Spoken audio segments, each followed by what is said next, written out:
Okay, nandito tayo guys sa experiment ulit. Titignan natin kung paano magbukas ng face recognition sa tablet ang kambal. Gamit kami yan, yung mga picture namin. Kung mabubuksan namin, ha. Pero itong mga anak ko to. Yan, tsaka asawa ko yan. Okay, game. Game. Yan yung isang kambal, ha. Yan yung isang kambal. Partida yan, ha. Partida yan. May icing sa mukha. Siya may-ari niyan. May-ari. Oh, siya may-ari. Sige. Game. Nabuksan. Isa pa. Nabuksan. Doon naman sa atin niya. Yan. Atin niya. Tingnan natin.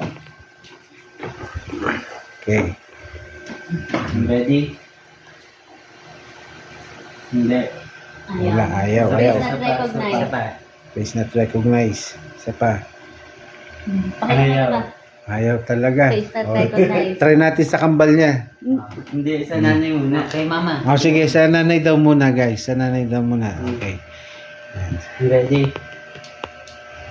Hindi natin. Uy, hindi mo kamukha girl, ha. Hindi mo kamukha na anak mo? Okay. Dito naman sa kambal. Sa kambal naman. Yan. Sa'yo dapat. Ako muna? Pakita niyo muna. Okay.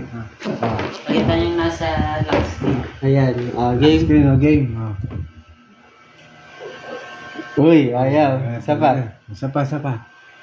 Ayaw. Talaga. Yung kambal niya ngayon. Disabled to. Kung talagang... Okay, sabi ng doktor dati nung pinanganak sila, fraternal sila, ha? Hindi sila magkamukha.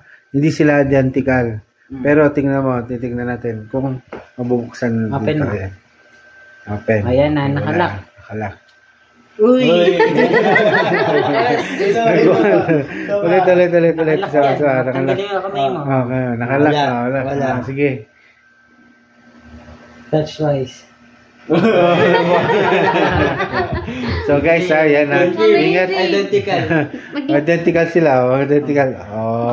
Partida. May icing yung isa. Partida.